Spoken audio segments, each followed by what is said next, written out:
Chapter 20 A Maniac.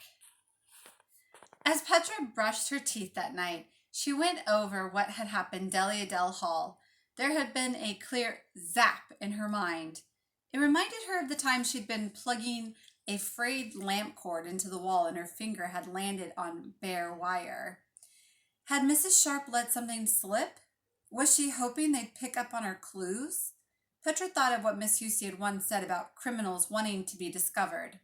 If Mrs. Sharp and Miss Hussey had been collaborating, and then, as if someone had changed the prescription on her glasses, she suddenly saw how wild her ideas had gotten. Were she and Calder crazy to think those two women could be mixed up in the theft? Their suspicions about their neighbor and their teacher suddenly seemed overwrought and childish. How could this staircase experience be anything but a huge, strange coincidence? First of all, she and Calder and Mrs. Sharp had been playing a game with pentominoes.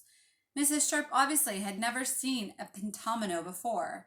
The words she had made up that afternoon were not something she had planned. Second, she was an old lady. She was the widow of a murder victim.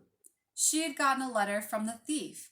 After weeks of worrying, she had turned it in. She had asked for police protection. And Miss Hussey was a young teacher and a dedicated one. Why would she ever get mixed up in a major art theft? Petra tapped her toothbrush on the sink in a businesslike way. Her imagination had run away with her and Delia Del. Hoping to get the mystery solved, she had jumped to some ridiculous conclusions. All this looking was making her crazy. The zap was probably from not feeling well, and Mrs. Sharp's pentomino words were nothing more than a magnificent Charles Fort incident.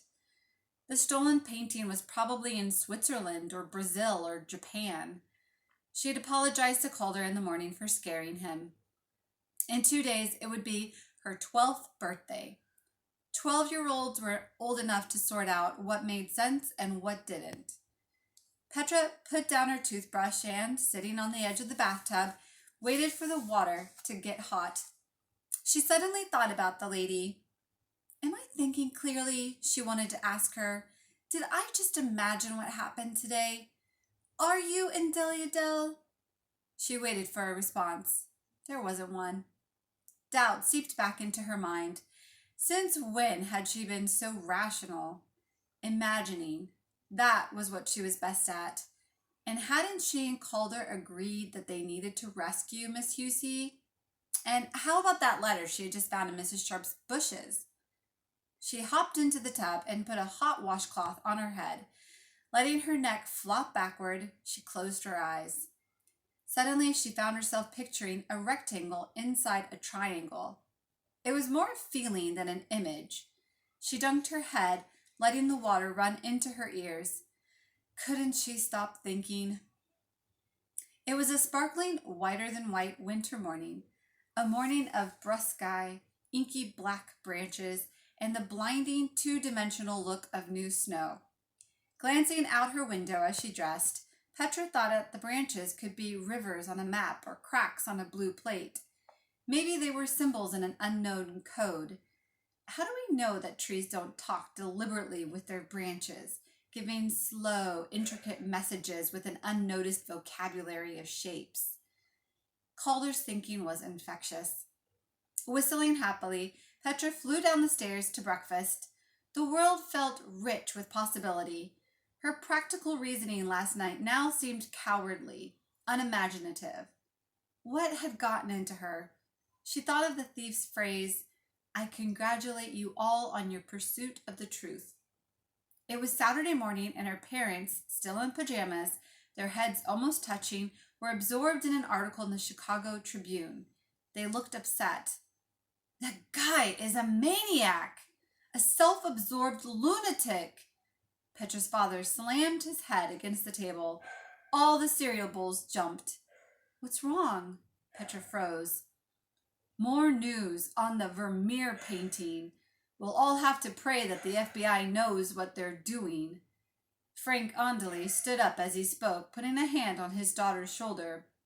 "Aren't you glad you aren't responsible for saving one of the world's masterpieces from a maniac?" "Yeah, Dad." Her heart sinking. She began to read. Here's a picture of her reading in the newspaper.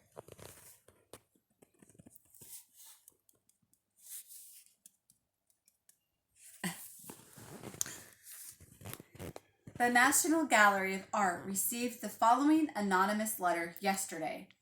The last communication from the thief, an advertisement sent to the Chicago Tribune, had been mailed from Florence, Italy. The letter received yesterday was mailed from a post office in Washington, D.C.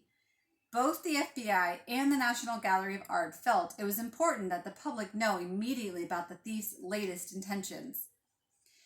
Dear National Gallery, the recently released book, The Vermeer Dilemma, What Happens Now, points to the public's overwhelming response to my letter and the 3 advertisements I took out in newspapers around the world.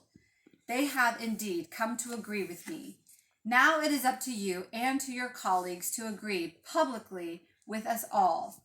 I demand that you write letters to all other owners of Vermeer paintings. You are to state that my point of view is a valid one, and to request that the attributions that I identified earlier be changed immediately.